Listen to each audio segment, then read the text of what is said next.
But one thing is certain, we are all brothers in the Lord. When we finish in 1990 or 2021, we are all brothers in the Lord. But everything is that we should dwell together in what? In unity. We should be together in our decisions. We should be together in our common interests. We should be together to move this body forward. Whether I finished 30 years ago, or 2 years ago, or I finished 1 year ago, my sole desire is that we must be one and move the body forward. What role am I playing to move this body forward?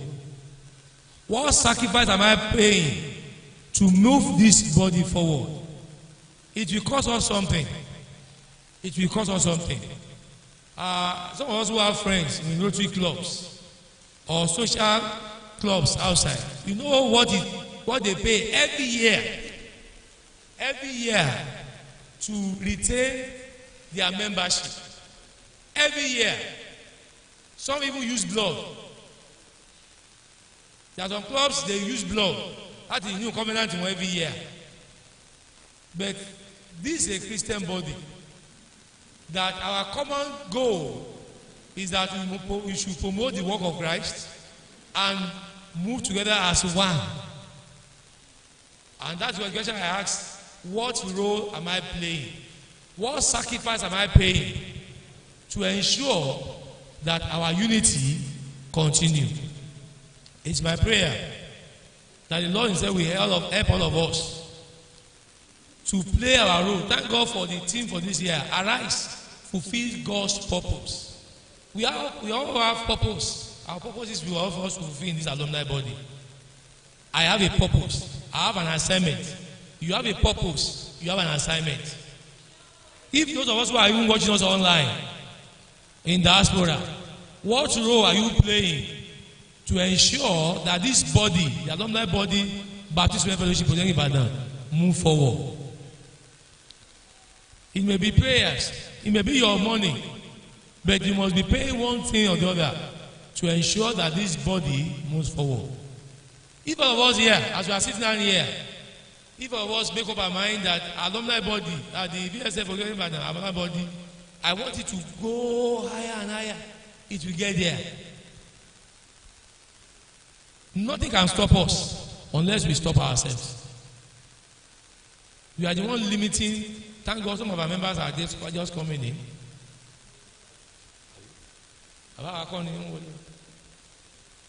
So, it's my prayer that the Lord is going to help us to fulfill our own role in this body in Jesus' name. I don't know the minutes of our last family meeting. It has been posted online. Those of us who are online, it was posted last year. Again, of recent, when you were doing the what's it called, the publicity for this union, they were sending it. It has been sent to us. For those of us who are online, those of us, how many of us are not on online? Are not on our WhatsApp group? If you are not on our WhatsApp group, let me see your hand. Kílódé, star gracious. Kílódé, wọ́n fà yín yọ ni. So, all these ambitious who again? All our pastors, àwọn ṣe àwọn àṣẹ àjùmọ̀ báyìí ni. Who again? Please, I think the sheet that was given to us for us to register, and we were asked, are you on WhatsApp? Some people say yes. No, those who I know, they want to add them. Don't worry. Just make sure that you register your name with the administration desk outside. Once you do that, definitely those of us who are here to be captured on our WhatsApp group will be added. I hope all of us here are registered. We all registered. So definitely, those who are not registered, if you are not registered, please go out there, register your name, your telephone number, so that they will capture your name on our WhatsApp group. So the minutes, we don't have the soft copy, hard copy here now. We have the soft copy on our WhatsApp group. So the hard copy is not here. So who is going to move motion that we should adopt it through the soft copy? The minutes last year. We are dying no. Ever move for you, Pastor? Who is moving the motion? So I will move.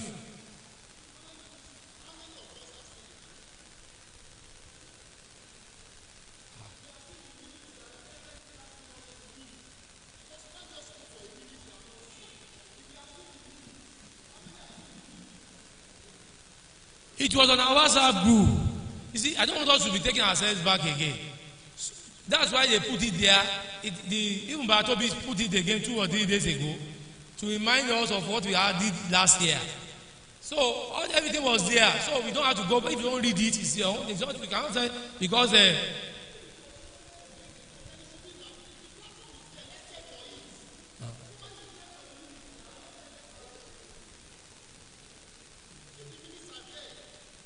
Where's Bartobi?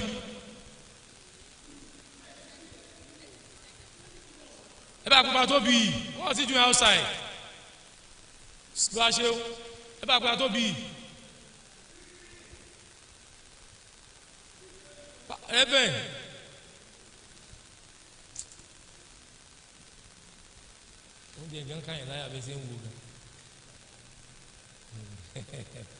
Eben, come and sit down here.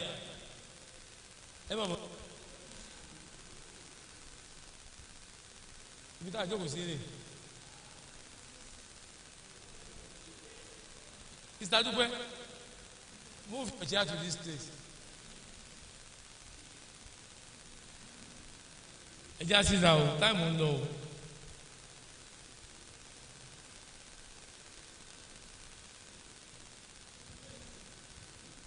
All the committees, chairman committee got come right.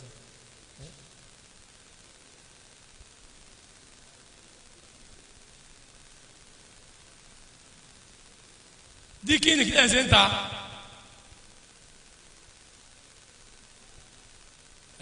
Center, Deacon. Ewa.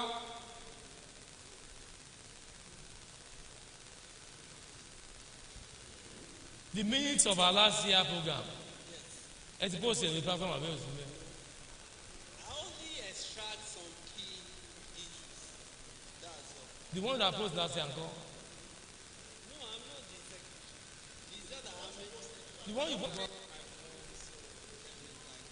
But the key issues that create there is the issue of the transportation, it's one of the major issues. With debt. Exactly. Yes. I think from what is in our hand there, they have extracted some of the main things to discuss. It is yes. This is our secretary.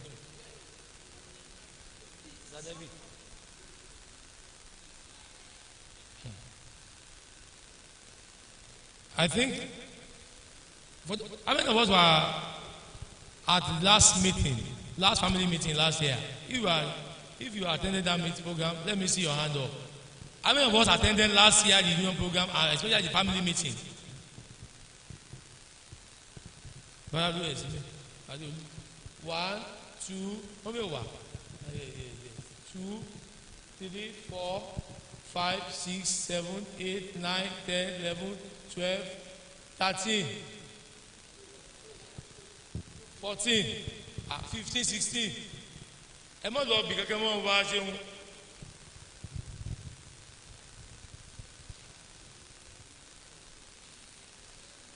We have almost 17, about 18 that attended last year.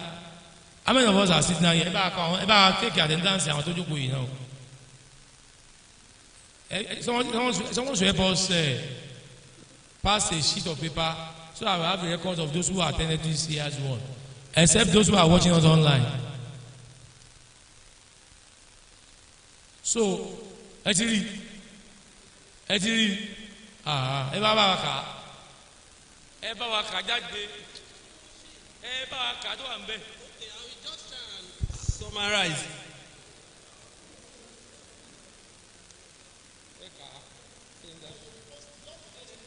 Okay, please come and do that.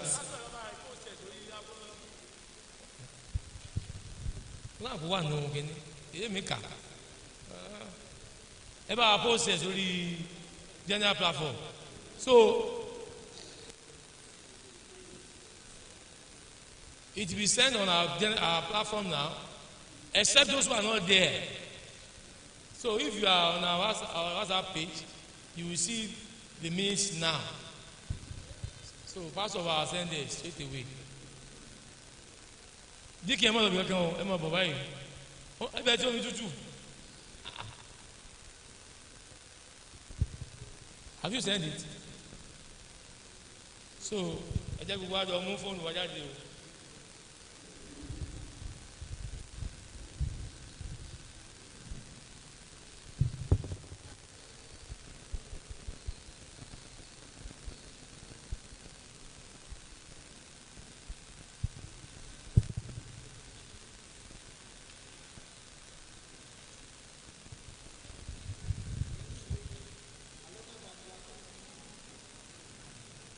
Sẹ́tìrì èmi ò tí ì rí pásítọ̀ sẹ́tìrì àwọn ò tí ì rí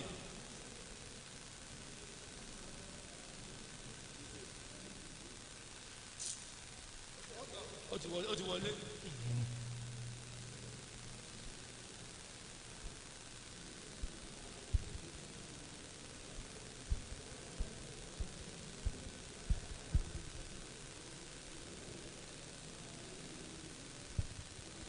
Praise the Lord.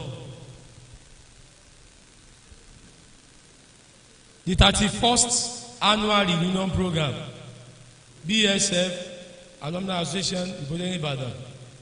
Minutes of the family meeting held on Saturday, 13th of November 2021 at the Lord's Chapel, IBADAN.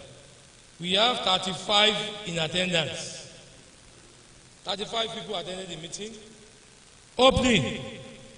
The meeting was presided by Alumni President Dikari with prayer at 4:18 p.m. Appreciation. He appreciated everyone for their presence and also their financial support for the success of the union program. New executives. 2 years ago, a group of committees were set up for new executives and new constitutions. In view of that, the committee has 2 months ultimatum to wrap up all their works and present to the whole alumni the 2-month lapse January 15, 2022 Campus Fellowship Bus Project. The Campus Fellowship has no official vehicle, which is a major challenge for movement of graduates and members. Therefore, all delegates present declare state of emergency on issue of bus. In response to that, every alumni member should contribute minimum of 10,000 naira each for the bus project within the timeline of 6 months, December 2021 to May 2022. We should have a budget on the type of bus that we want. We can meet up with a car dealer and pick a bus and pay few percent, then make instrumental balance. The burden should be distributed to all representatives of all sects, and then they will relate it with their members, and we make the work easier on a friendship zone. $1,000 from our people abroad can go a long way. Let's get them involved. Therefore, we should write letters and prepare e-flyer with constant reminder. Though we have tried all different opinions, but still now not good results. Therefore, Let's work harder and be mindful of the situation around us, which has been hindering us, and be at alert to make necessary move. Let's erase the idea of use boss. Last year,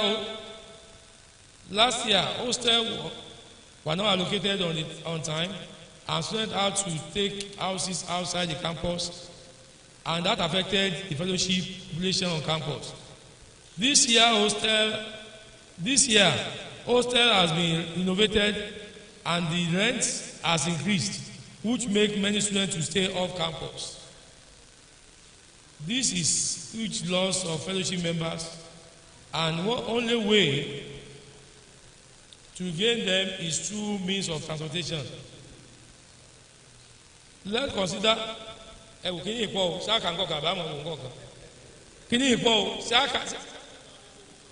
resolutions. Yes, final resolutions. Yes, let me look at final resolution here.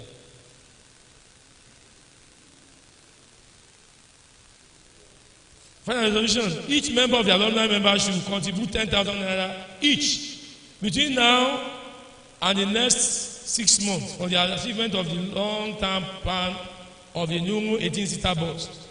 Between now and January 2022, a mini bus should be bought to meet the present needs of fellowship, and in which the big bus is also in progress. The fellowship bus that is not working should be auctioned out to the highest bidder. Fellowship accommodation and quarters security. The door and windows are very weak and insecure for students to stay. Robbers came twice early this year to take away some valuable items and also injure someone during the operation. We have discussed with the landlords to make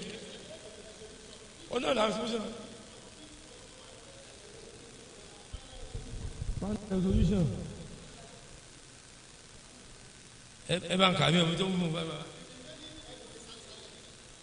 remaining money from the union program should be used for the replacement of metal doors and burglary for the windows, which has been done. Addendum. Kò sí kankan mọ́. Ṣé kí n mọ ká addendum náà ni? Kò sí àjẹ́. So you have those of us who have our answer with us, we can download and read the remaining items there. So since we have heard what has been said, who is moving the motion for the adoption of this meeting? Chairman Eda Oluwaseun Dele. So who is seconding the motion? I want to be bringing gender balance. Who is seconding? A female. Move motion seconding. Say your bills in lady. Sister Folashade. I'm not talking something you can see. Sir? Olawi.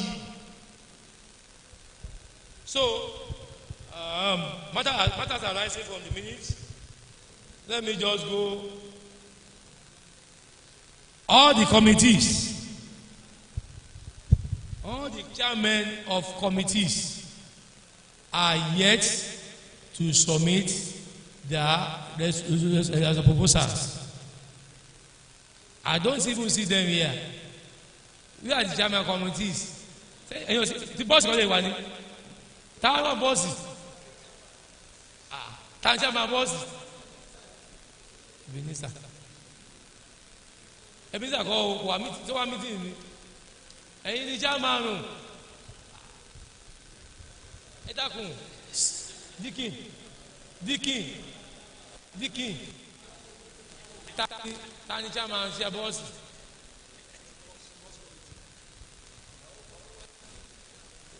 Síwájú kú wá ni.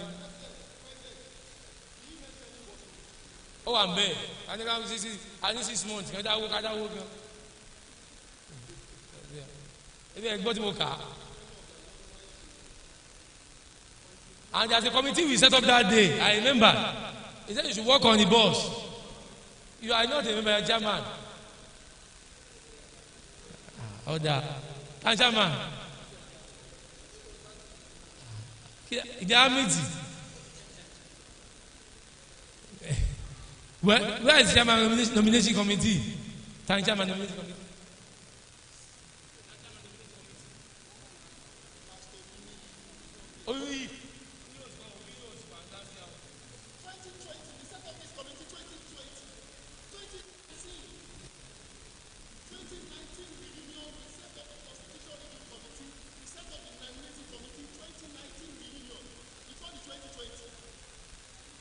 I show you see.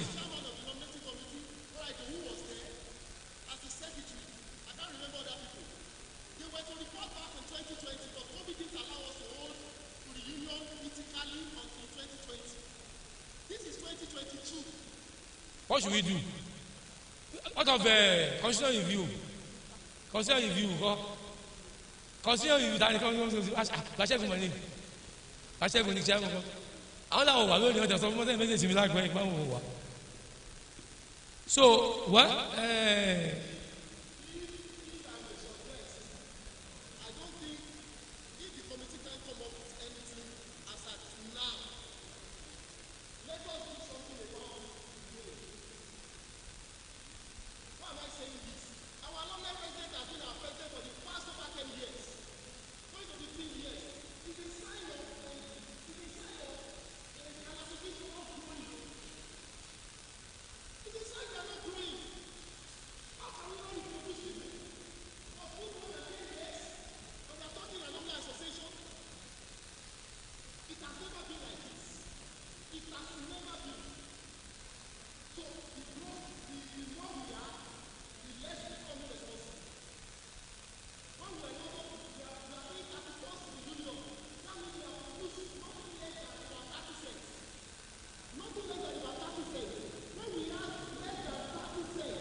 Do something about it.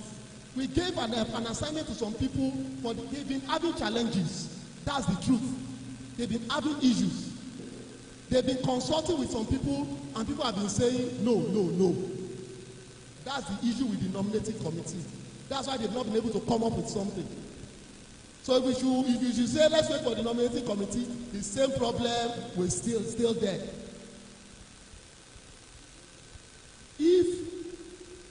Let us be afraid of people, just like we had yesterday. God used lepers. God used lepers. Somebody that finished last year may lead this association if other people are not ready to serve. God can use anybody. That availability that God needs. That's my own suggestion. Let's do something about it here.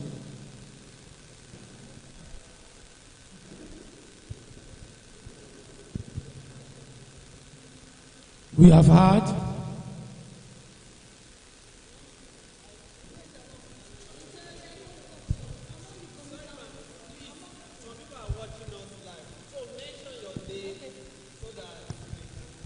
I'm Christy Ajibulu.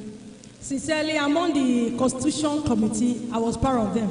But all the time they say we will meet, we never met. So if something is not coming up, we have many people here, we can just choose them. Even if it's choosing the president, we can choose it. There's nothing wrong. Hallelujah.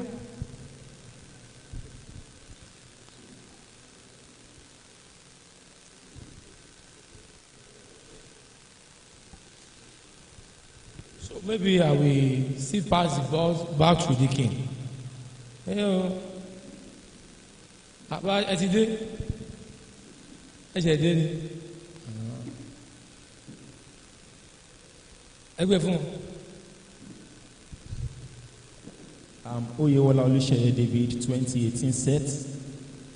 Thank you, sir. I've actually been thinking about this too before. And one of the things I thought we can do, seeing that the nominating committee have not come up with a very good report that we can actually dwell on now, I would suggest that we should do whatever we do today and let's throw it open among ourselves here. Let's choose people. There is nothing like people are not available, they cannot work. Let's choose people first. Let's put them to work. One of the things I think we are lacking here is that we are not pushing people to work. And this thing, it shouldn't be up to this moment before we get people that can function. Now we have some of our alumni that are staying in Ibadan. Some of them, they may complain of their work. But one of the ways to push them to work is if we had been pushing them to campus during their programs on campus. Campus Fellowship is having World Conference. We call on one of the alumni staying in Ibadan, please help us to attend in the name of alumni. That person will find time to be there. Gradually, we are pushing them to work. So that sense of responsibility is already there. But now that that one is not working before, we can do something about it now. So that, you see, I was checking the report now. I discovered that from 2009 upward, not to our own generation, the number of alumni that attended reunion last year, or that attended the meeting, they were not up to 15.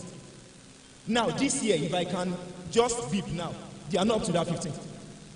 So that means we are reducing on a yearly basis. And that's because things are not working well. We can just think of what to do now. We can suggest people. We are seated here. We have some of our fathers here. We know some people already. We can just suggest and let's make something happen this year so that we will not repeat the same thing next year.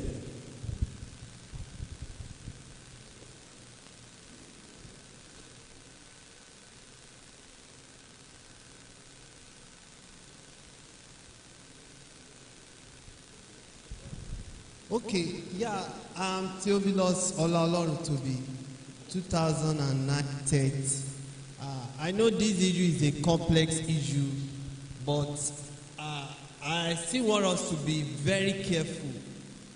It's because the fact is, the issue of alumni president or executive is not something we can just put anybody there. No. And to me, it's a suggestion. I will still push it to the alumni president. Please, use the next 3-6 months. Look for someone you think can succeed you. That's my own take. It's because the fact is, everybody have different situations, like, oh, pick someone. Because I don't want us to make a decision now that next year we will not see that situation of things may likely be worse. That's my own take. I pray the Lord will help us in Jesus' name. I will still take it back to Deacon. Deacon, you can suggest names here.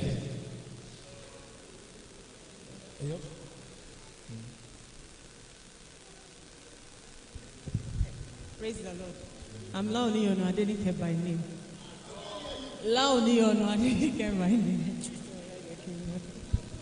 Well, to add to what my brother has said, I would suggest maybe we'll get an acting president today that will be working together with our deacon. Pending the time, we'll do the normal election.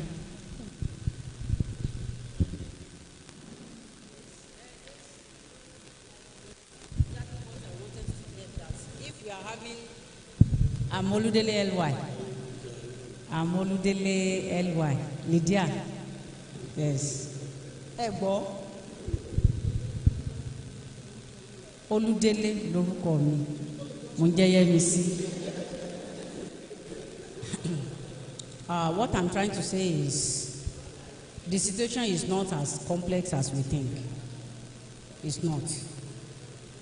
When we have some committee in place and they are not coming forth as a result of one challenge or the other, what exactly I wanted to say is that we right now we select an acting chairman, acting president, who is resident at Ibadan. And the person works hand in hand with the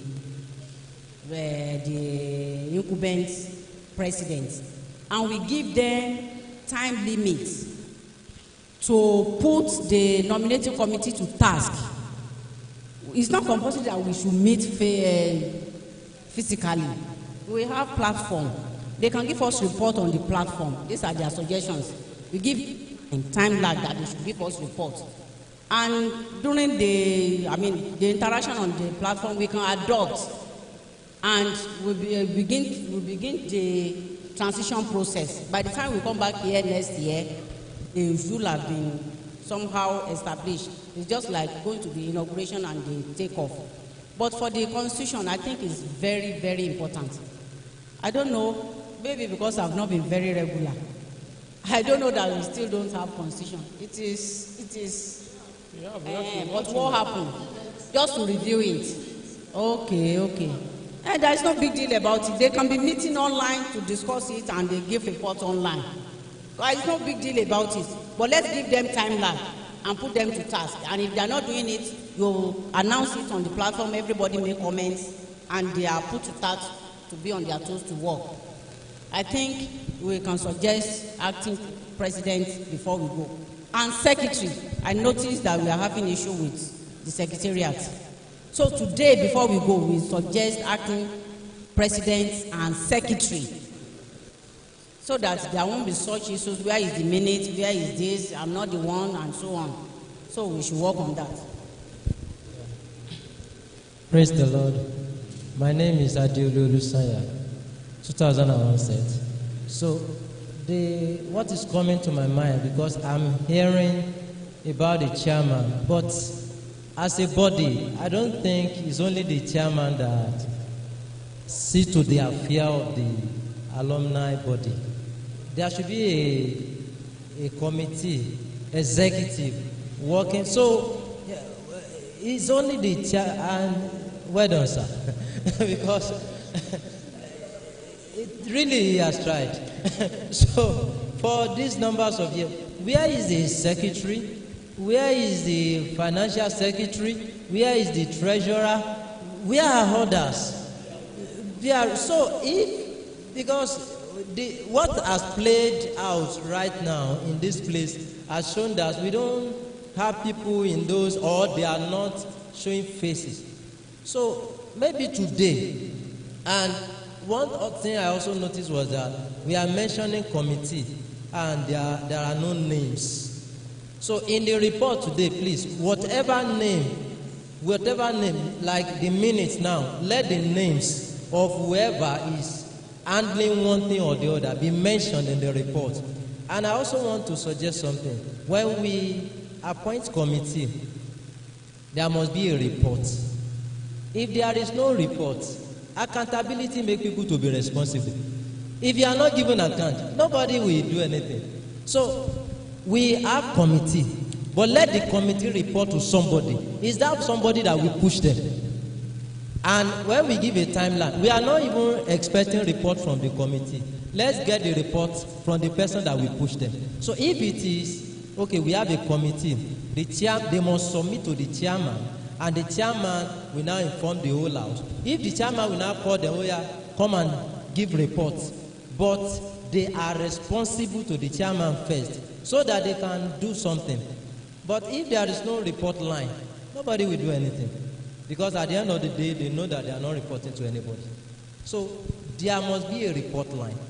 Let there be a report. So today we are going to have the list of the executive of the alumni body, We are going to have names attached to it, and if we don't even have the name, let's have the offices listed, and let's know that these are going to be filled maybe in the next 6 months or in the next 3 months. That's my suggestion. Thank you.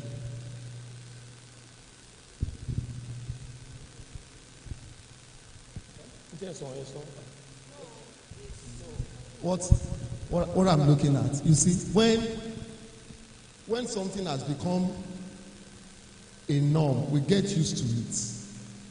I've seen now that it's like we are not prepared for this. Normally, before, everybody knows the president is supposed to serve for 2 years and is renewable for another 2 years, making 4 years of 2 terms. Now, our president has been there doing all these things, and we all relaxed. We got used to what is not supposed to be. And now it's like, it's so strange to us now when we are talking about election, we are not prepared. If we have been doing it the right way, we'll be used to the right way and everybody will be prepared. But because we are not prepared for this, we can't just jump into anything, just like Bratobi said. So I want to suggest, our president, you will still help us. And what I'm thinking is this. You help us because you can't provide us a successor. So what I'm thinking is this. We have a committee that has been handling our reunion for the past 2 years, and they've been doing well. I want to suggest we incorporate this committee. What's happening? Who is doing drama here? I want to suggest we incorporate this committee to join our president to act in the next 1 year as interim officers to prepare for our election next year. Because I can see we are not prepared. We are not prepared. We are so used to what is on ground, which is not supposed to be so. So if we can incorporate this committee to join the president to act on the interim for the next 1 year, by next year, by the grace of God, we will be prepared for this. That is just my suggestion. I need clarification so that I can have clear understanding. By the Constitution, are we supposed to have election on the floor of the house like this, or nominating committee that will present? Actually, we are working on the review. We are talking about election. Is it the point we are facing now? 2 years ago, I think when your deacon was referring to when we set up these committees, we want to have the constitutional review committee. So that by the time we have the new constitution. I'm sorry, sir. I'm not talking about review. The present constitution that we are still using. Yes. Constitution. There is no nominating committee. We come for our AGM. This is our annual meeting. And at our annual meeting, we elect our officers. That's what I'm suggesting. There is no nominating committee in the Constitution. Because now, 2019, we constituted a committee to review our Constitution. It has not. Now, normally, that Constitution in the review, maybe they can bring in the nominating committee thing in that review, but it has not been done. But because it has not been done, so let's go back to status quo.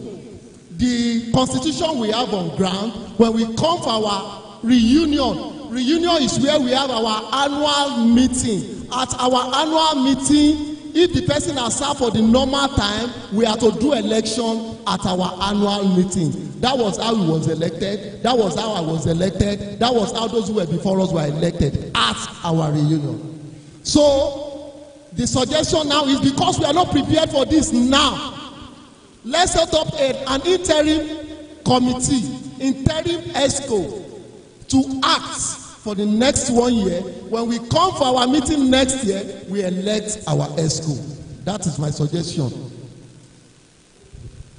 My name is Olatoye Precious. I want to have a different view about it. Now, when we come next year again, and we have new faces, for one good reason or the other, we may be having this challenge again. Then two, the president will still be there in guiding the new elected committee on how to run the body. It's not that the president is going away. He will still be there coordinating them, telling them this is what to do. When ESCOs have been elected in the fellowship, even sometimes that you may not even know the capacity of the person that is being elected, but by the grace of God and by the counsel, godly counsel, the person is able to succeed. So I don't want us to, if you have to postpone it again or adjourn it to next year, it's as if we are not, we are just delaying the incoming, the activeness or the effectiveness of the incoming executives. We that are here, we can nominate, and if you know that we are not enough, or maybe the people, the posts are not, the people that want to elect are not here or something, we can elect those who will be running the committee, and maybe as time goes, maybe next year we can have additional members again. But we said, okay, let's postpone it to next year. I don't see the effect. We may still resolve on the same issue. And another thing I want to say is that mostly when we just select people like this or nominate people, in as much it's not written or maybe it's not put on the platform, the person that even been nominated may not remember than the chairman. And there is nobody to follow the person up that, oh, you have been given an assignment to do and you have not done anything. Please, anything that we are doing here, any decision we are taking, let it be put on the platform for record purpose. Thank you.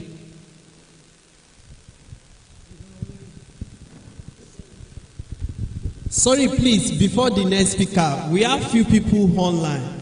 Brother, I don't know whether it's a pastor, Victor, one brother or Mr. Dewale. Please, we can allow you to talk.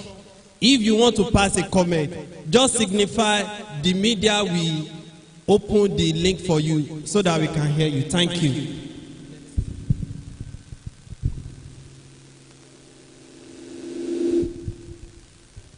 Sorry, I'm talking too much. My sister, it's not that we can't elect here.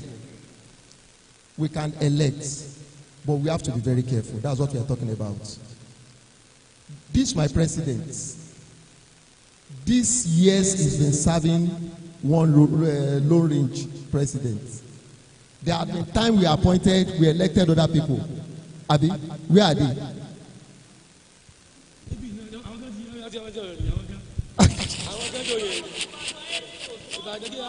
Okay, Badozuna. So I want us to. Why I'm saying this is don't let us rush into it. Our eyes are open now that we have been sleeping. Let us arise. We have been snoring. Let us arise and fulfill what? God's purpose. Praise the Lord. My chairman, my deacon. Mommy, I joke now. Mommy, I joke now. Mommy, I may law. Send law in. And this will law.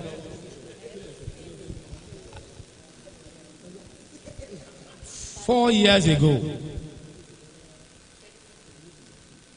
I wanted, because it's not even convenient for me. You know my problem. All of you here, I've been giving one assignment or the other in one time pass. In making sure that this alumni body also have the other people coming in to support the work. Unfortunately, he made a suggestion today that the planning committee, let them give their assignments. Let us see how things will work and prepare. All things being equal next year, this committee, Brother Sheondele, Sister Modupe, who is having a secretary there, Abi, I want to come secretary. Who is the secretary? It's C. Brother Sheondele is the chairman. Sister Dupe. Let's members of the committee, please come forward. Let's see you. Let's see you. For record purposes, please rise up. Members of the committee, please rise up. Please rise up. Is anybody not around? Who is not around? Boroloyede. Boroloyede is in the UK. He's not in the country as present. So I will suggest that Mommy Oludele should also join them. Okay. Mommy, I want you to join them to give them no, not them. You are part of them. What are we talking about? We are saying this committee will join the president. Where are you going? There is nobody to hand over to. You say you are going. Who are you handing over to? You have not provided a successor. You say you are going. Where are you going? They are to join you. That's what we are saying, President. They will join you. They will join you. What? I will also agree. Supporting them. I will agree with Mommy Oludele. It's not a physical meeting. It's not a physical meeting. I need the physical meeting. I will suggest you be there. We need people in the old set too. True. That's what I'm saying. From 1991 to 1997. Do we have anybody here? No, apart from her. 1991 to 1997. Do we have anybody? 1998. I meet you one day. 97, 98. So apart from the president, that means for the generation of the 90s, we still need somebody, and that's why I want her to be there. I want her to be there. It's just, we are not saying you are in the ESCO. We are talking about people. It's an online meeting. It's an online meeting. God will. So my president, these people will join you for record purposes. This is Brother Shehu. Brother Shehu. Brother Ọlọ́run tóbi. Dikin Ọlọ́run tóbi. Sister Dupe what? Oyetosho. This brother may not be there because he's here to be an alumni member. So our president may not be there. Let us now pick Brother Stephen. Okay. Stephen will be here among them. Okay, Brother Stephen. So Brother Stephen will join them. And I want a pastor. A pastor. 1, 2, 3, 4, 5, 6. Okay, somebody is online. Okay. Let us hear him.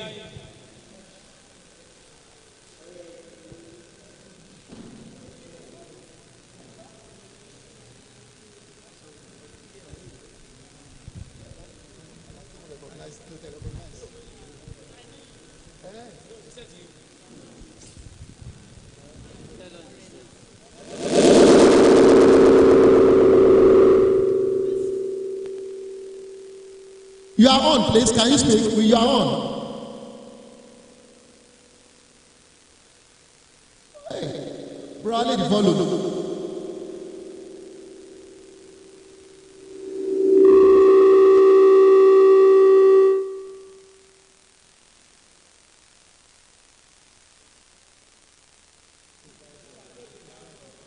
Okay. If we are having issues with the audio, my brother, please, maybe if you can just type it, your opinion. It's like we're having issues with the audio. If you can just type it, they will read it to us here. Thank you very much for joining. Thank you. Thank you very much. So 1, 2, 3, 4, 5, 6.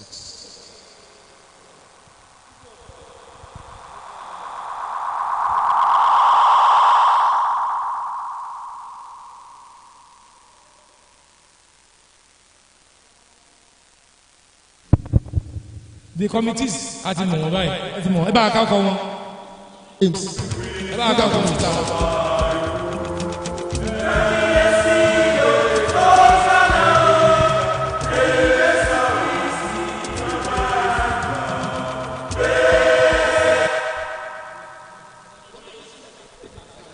The names. Brodele Seun, Sister Dupe Oyetosho, Deacon Theophilus Oloruntobi, and Bro Stephen Adelakun. Then, yes, Mrs. Oludele Lydia, then the President Dicky. That's it, sir.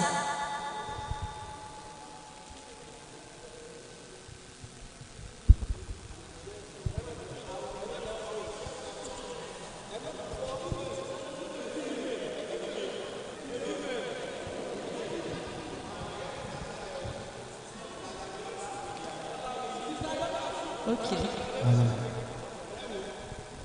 President,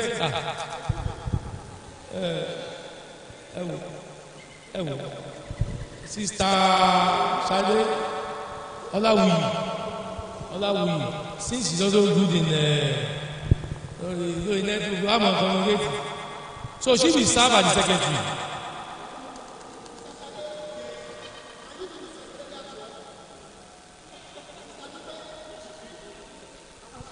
She can do it. She will do it. She can do it and she will do it. Please. Okay. Are you see, Pastor? Is it on this issue again? Yes. Two things. I actually want us to clear. Are they acting as the nominating committee or acting as? They are doing the work of nominating. See. They are doing the work of the nominating committee and acting